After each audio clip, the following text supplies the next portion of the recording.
ബോളിവുഡ് താരം സൈഫ് അലി ഖാനെ ആക്രമിച്ച പ്രതി ബംഗ്ലാദേശ് സ്വദേശിയെന്ന് മുംബൈ പോലീസ്. പ്രതിയുടെ കൈവശമുള്ള രേഖകൾ വ്യാജമെന്നും പോലീസ്. വിവരങ്ങളുമായി രേണുക രാജേന്ദ്രൻ ചേരുന്നു. രേണുക, ഈയൊരു പ്രതി മറ്റൊരു പേരിൽ ഈ മുംബൈയിൽ വന്ന് താമസിക്കുന്നു.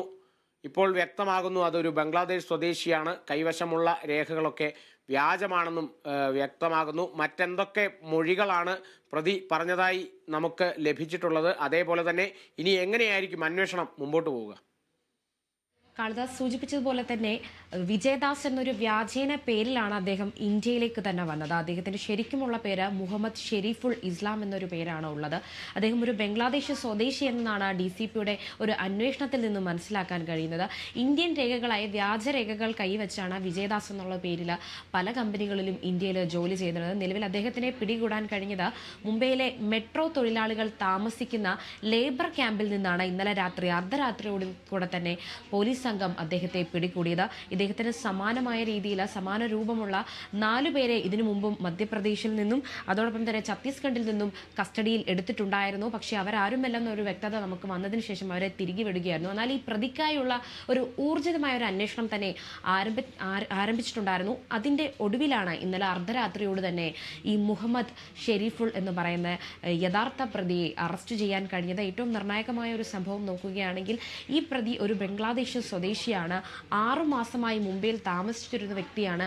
6 മാസത്തിന് ശേഷം തിരികെ ബംഗ്ലാദേശിലേക്ക് പോവുകയും ഒരു 15 ദിവസത്തിന് ശേഷം വീണ്ടും തിരികെ മുംബൈയിൽ എത്തുകയും പിന്നെ ഒരു 5-6 ദിവസം ഈ ഒരു സംഭവം അല്ലെങ്കിൽ ഇങ്ങനെ ഒരു സംഭവം അദ്ദേഹം ഈ ഒരു കൃത്യം നടത്തുന്നതിന് മുമ്പ് 5-6 ദിവസം മുമ്പ് തന്നെ മുംബൈയിൽ അദ്ദേഹം താമസിക്കുകയും ചെയ്തിട്ടുണ്ടായിരുന്നു. മുംബൈയുമായിട്ട് അദ്ദേഹത്തിൻ്റെ ഒരു പരിചയമുള്ള ഒരു നഗരമാക്കി തന്നെ മാറ്റിയിരിക്കുകയാണ്. 6 മാസമേ ഇവിടെ വർക്ക് ചെയ്യുന്നുണ്ടായിരുന്നു. ഒരു റെസ്റ്റോറൻറ്റിലെ പാചകക്കാരനായും അതോടൊപ്പം തന്നെ പബ്ബുകളിലും ബാറുകളിലും വർക്ക് ചെയ്തിട്ടുണ്ടായിരുന്നു. നിലവിൽ അദ്ദേഹം ഇവിടെ ഒരു ലേബർ ക്യാമ്പിൽ നിന്നാണ് കണ്ടെത്താൻ കഴിഞ്ഞത്. അദ്ദേഹത്തിനെ ഒളിച്ചിരിക്കുകയെന്നാണ് മനസ്സിലാക്കിയത്. പോലീസുകാരുടെ സംഘം ആ ലേബർ ക്യാമ്പിൽ എത്തി എന്നൊരു വിവരത്തെ തുടർന്ന് അടുത്തുള്ള കുറ്റിക്കാട്ടിൽ പോയി ഒളിച്ചിരിക്കുകയും ഓടിച്ചിട്ട് പിടിക്കുന്ന ഒരു അവസരം കൂടിയാണ് മുഹമ്മദിനുണ്ടായത്. മുഹമ്മദിനെ പിടിച്ച സമയത്ത് വിജയദാസ് എന്നാണ് അദ്ദേഹം പേര് പറഞ്ഞത്. ഒരു ഇന്ത്യൻ രേഖ വ്യാജരേഖയാണ് ഇന്ത്യൻ രേഖ അദ്ദേഹത്തിൻ്റെ കയ്യിലിടുന്നത്. പോലീസ് എന്നാലും കൃത്യമായ ഒരു അന്വേഷണത്തിൻ്റെ ഒടുവിൽ മുഹമ്മദ് ഷെരീഫുള്ളാണ് ബംഗ്ലാദേശുകാരനാണെന്നുള്ളൊരു കൃത്യം ലഭിച്ചിട്ടുണ്ട്. എന്നാലും ബോളിവുഡ് ഒന്നാകെ ഒരു ദുരൂഹതയിലേക്ക് കൊണ്ടുപോയി അല്ലെങ്കിൽ ബോർഡിലുള്ള എല്ലാവരും ഒരേ സമയം ചിന്തിപ്പിക്കുകയും ആശയക്കുഴപ്പത്തിലാക്കുകയും മുംബൈ പോലീസിനെ നെട്ടോട്ടമിട്ട് ഓടിച്ച ഒരു പ്രതി കൂടിയാണ് മുഹമ്മദ് ഷെരീഫുൾ എന്ന് വേണം എടുത്തു പറയേണ്ടത്. അതോടൊപ്പം തന്നെ എന്താണ് ഇതിൻ്റെ പുറകിലുള്ള ഉദ്ദേശം, എന്താണ് ടാർഗറ്റ് ചെയ്തത്, എന്താണ് ലക്ഷ്യം എന്നുള്ളൊരു കാര്യം ഇനിയും വ്യക്തത വരേണ്ടതുണ്ട്. നീണ്ട ഒരു വിശദീകരണം അല്ലെങ്കിൽ നീണ്ട ഒരു കസ്റ്റഡിയും അതോടൊപ്പം തന്നെ ചോദ്യം ചെയ്യലിനും ഒടുവിലായി പ്രതിയുടെ ഉദ്ദേശം എന്താണ്, ഈ വീട്ടിലേക്ക് അല്ലെങ്കിൽ ഈ ഫ്ലാറ്റിലേക്ക് ഇത്രയും ഒരു സുരക്ഷിതമായ സെലിബ്രിറ്റികൾ താമസിക്കുന്ന ആ ഒരു പ്രദേശത്തേക്ക് എങ്ങനെ എത്തി, ഈ വഴികൾ എങ്ങനെ, ഈ വഴികളുടെ ഘടന അല്ലെങ്കിൽ ഈ ഫ്ലാറ്റിൻ്റെ ഒരു ഘടന എങ്ങനെ മനസ്സിലാക്കി കോണിപ്പടിയിലൂടെയാണ് അദ്ദേഹം കയറി ചെന്നത്. CCTV എല്ലാം കൃത്യമായി വെട്ടിച്ചുകൊണ്ട് അല്ലെങ്കിൽ CCTVയിൽ പെടാത്ത രീതിയിലാണ് അദ്ദേഹം കൃത്യം നിർവഹിച്ചിരിക്കുന്നത്. എന്നാലും 6ാം നിലയിലുള്ള CCTVയിലാണ് ഈ പ്രതി എന്ന് നമ്മൾ സംശയിച്ചിരുന്ന മുഹമ്മദ് ഷെരീഫുളിൻ്റെ ഒരു ചിത്രം നമുക്ക് ലഭിക്കുന്നത്. ആ ഒരു ചിത്രമാണ് നമുക്ക് ഈ ഒരു കേസിൻ്റെ കച്ചിത്തുരമ്പ് എന്ന് വേണം മനസ്സിലാക്കാൻ.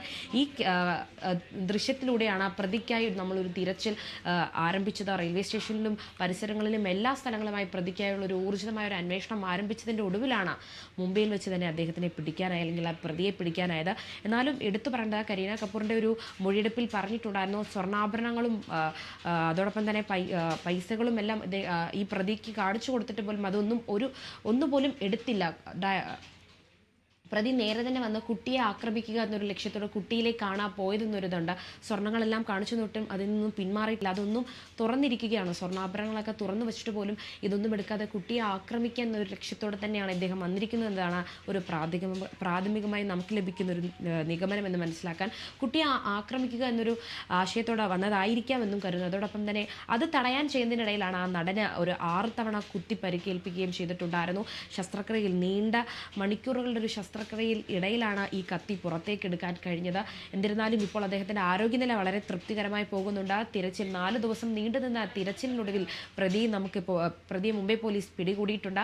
ഇനിയും കൂടുതൽ വിവരങ്ങൾ അദ്ദേഹത്തിന് നിന്നും അല്ലെങ്കിൽ പ്രതിയിൽ നിന്നും ലഭിക്കുന്നതായിരിക്കും. കാരണം എന്താണ് ഇതിൻ്റെ ഉദ്ദേശം, എന്താണ് ആവശ്യകത, എന്താണ് ബംഗ്ലാദേശിൽ നിന്ന് മുംബൈയിലേക്ക് വന്ന് ഇങ്ങനൊരു കൃത്യം നടത്തേണ്ടതിൻ്റെ ആവശ്യം എന്താണ്, ഇതിൻ്റെ പിന്നിൽ ആരാണ്, ആരെങ്കിലും പറഞ്ഞിട്ട് ചെയ്തതാണോ, ഇനി കൊട്ടേഷൻ സംഘമാണോ, ആസൂത്രിതമാണെന്ന് മനസ്സിലായി, എന്താണ് ഉദ്ദേശം എന്നുള്ളൊരു കാര്യങ്ങളെല്ലാം ഇനിയും പുറത്തേക്ക് വരേണ്ടതുണ്ട്. കാളിദാസ്. ശരി രേണുക.